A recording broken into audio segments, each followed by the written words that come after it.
yard is 1.32 acres. That's his yard. And then everybody else that comprises of the 20 acres. And I also want to make a point about fracking. I had a conversation with Mr. Douglas Gonzalez, who owns Gonzoil. And with this frack water, once again, just so you know, I know we talk a lot about water contamination, and mind you, since I live in a city, we don't have well water, thankfully, with this situation going on. But that's not the only concern here. The frack water, you have millions of gallons of water that are just literally pushed through we're right now with Clinton sandstone, pushed through with sand, and toxic carcinogenic chemicals are also mixed in this. When they extract the frack water, according to Mr. Gonzalez, only 55% of the frack water is brought back out of our earth. 45% is still in there, and it's going to stay in there. So in my city right now, we have 90 wells. 45% of frack water is here, 45 here, 45 there, and eventually it's all going to mesh together, and we're going to have one big area about 3,900 feet down of all contaminated land. So that's what we're having to contend with. And also air quality. I've been trying to get a direct answer from the Ohio EPA as well as from the Cleveland Health Department and the local air quality. According to the Ohio EPA, each gas and oil company is supposed to pull an air permit for production. Production is when they're extracting crude oil, gas, and brine. To date, in Broadview Heights, there's not one company that has pulled an air permit. And I'm still trying to get a straight answer this week from these individuals. So, it's not only your water, but it's the air. I have a 5-year-old. I left my house when they drilled, and I'm leaving my house when they frack. Because according to Dr. Thea Colburn, she has her own organization. She's an endocrinologist. She stated that nobody should be living within 1,000 feet of a drill pad because of the toxicities that are being emitted from the well during fracking, during the drilling, and just the existence of it. So I don't know how prevalent it is in Medina, but I just wanted to share what's going on in the city. It doesn't have to be 40 acres, it could be 20 acres depending on the company. And when they come in, they're going to just drill your entire city until there's no more land, and then they're going to move on to the next city. Thank you, Michelle.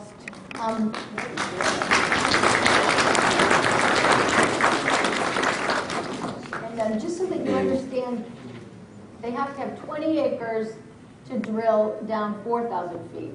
They have to have 40 acres to drill past 4,000 feet. And all of the unconventional horizontal wells are usually lower and deeper than 4,000. So they would require the 40 acres. So now I'm just going to spend a few minutes and answer that lady's question over there about regulations. And she had some good questions about regulations. Federal exemptions. Probably people know this already. Oil and gas is one of the only industries, but I believe the only industry that is exempt from the Clean Water Act amendments, the Clean Air Act amendments, the Safe Drinking Water Act, the Toxic Release Inventory, the Resource Conservation and Recovery Act, and the Superfund Act.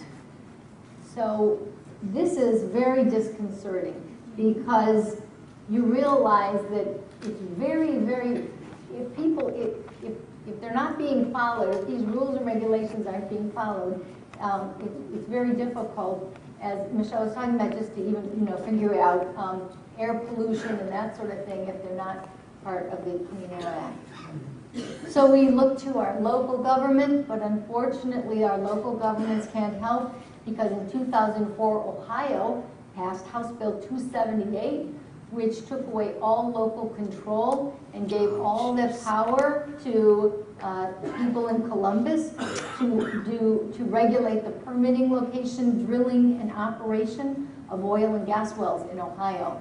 That even includes zoning. So it used to be like in Broadview Heights in Michelle's community, there was no drilling in a residential area, but you could drill in an industrial or commercial area. And they took that all away in 2004, and so now all land is available. If you put together, in her case, for the shallower conventional wells, 20 acres, have at it. You can drill a well. It can be 100 feet from people's homes.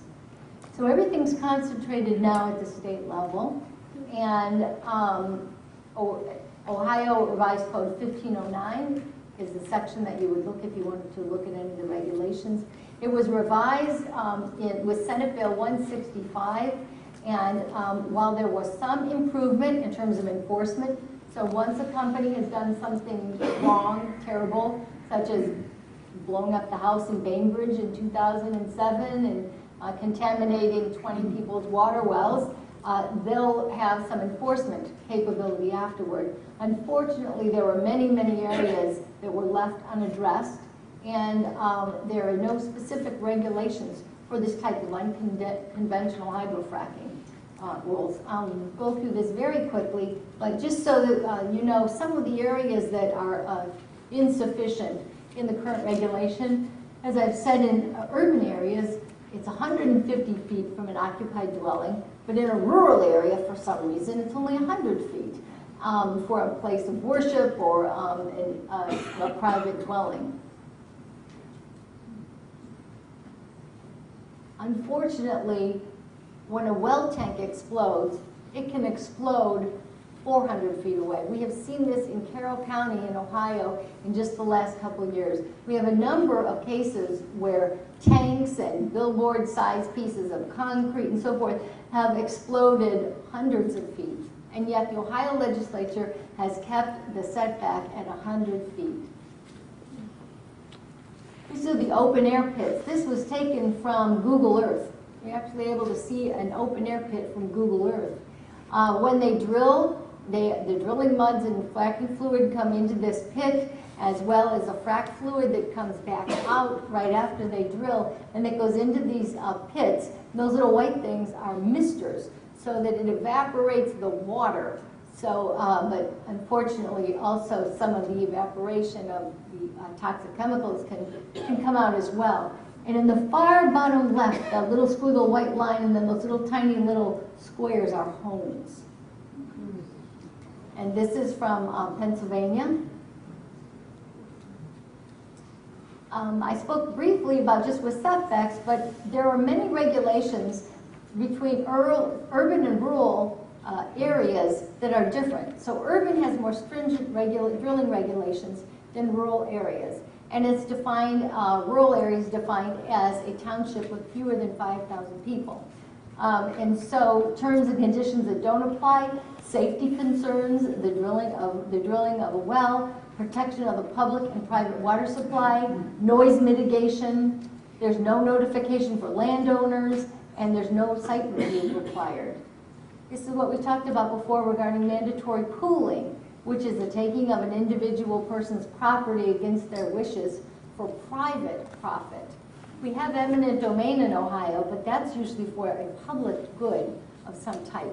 But this is very unique in that it's for private profit. The U.S. Department of Energy panel also made recommendations that would show that OD&R regulations are insufficient. They recommend to reduce emissions of air pollutants.